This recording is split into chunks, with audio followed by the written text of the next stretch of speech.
Karoline Leavitt stood tall beneath the powerful stage lights, dressed in a sharp navy blue suit that reflected confidence and control. Every movement she made was deliberate, every word carefully measured. The grand ballroom in Washington, D.C. was packed with politicians, media figures, donors, and influential guests attending an exclusive charity gala. This environment was familiar to her, a place where influence mattered more than force, and voices carried real power. Don't forget to subscribe to the Black Stories for more shocking and untold stories. Like the video and stay connected with the Black Stories. Tonight's agenda was clear: policy discussions, reform talks, and fundraising for struggling communities. Camera flashes filled the room as journalists prepared to capture every moment. Quiet conversations echoed across the hall as anticipation grew for Karoline's speech. Just as she approached the podium and took a breath to begin, a soft voice broke through the noise. "Excuse me, Miss Leavitt?" The room instantly fell silent. Heads turned. Whispers stopped. Karoline scanned the audience until she noticed a small figure standing near the aisle, a little girl. No more than 7 years old, she stood beside a woman who appeared to be her mother. The child held a worn teddy bear in one hand and a folded paper in the other. Security guards exchanged cautious looks, preparing to step in, but Karoline gently raised her hand, signaling them to pause. She leaned forward, her expression softening. "Yes, sweetheart?" she asked. The girl hesitated, then stepped forward into the aisle. Her voice trembled, but her words were clear. "My name is Lily. My mom and I live in a shelter.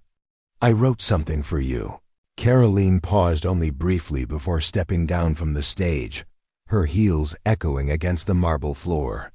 She accepted the letter carefully and unfolded it.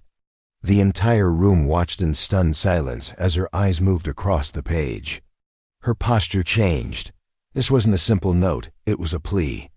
A desperate, heartfelt request for help. Lily swallowed nervously and whispered, "Can you help us?" The weight of the moment pressed heavily on the room. Karoline had faced tough interviews, political debates, and public pressure countless times. But this was different. For the first time in years, she didn't have an immediate answer.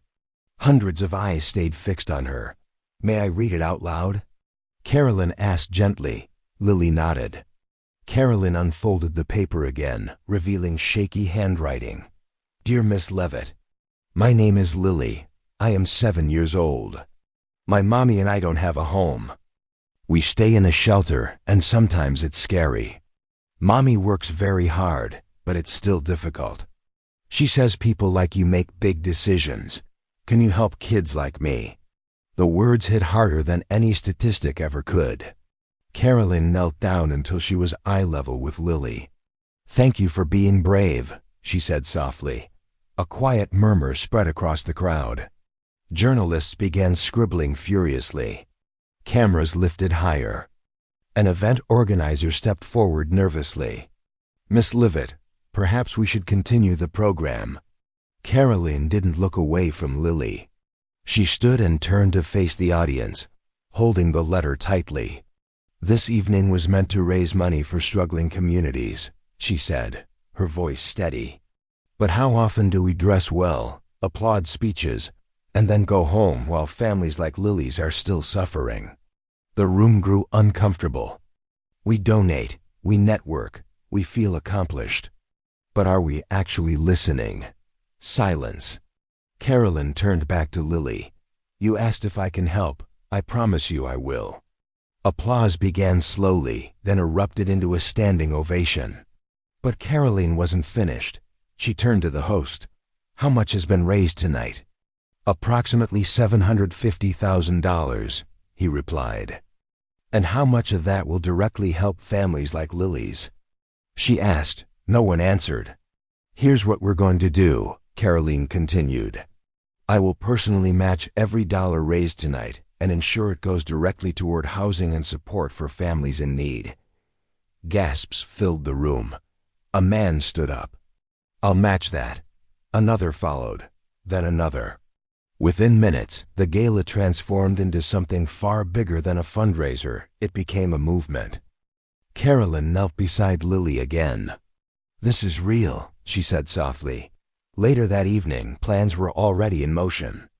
Donors connected. Advisors scrambled.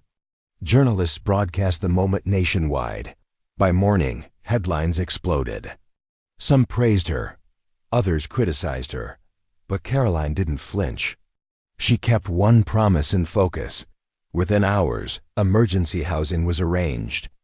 By evening, Lily and her mother stood outside a modest but safe apartment. Karoline knelt once more. "This is your home," she said. Lily hugged her tightly.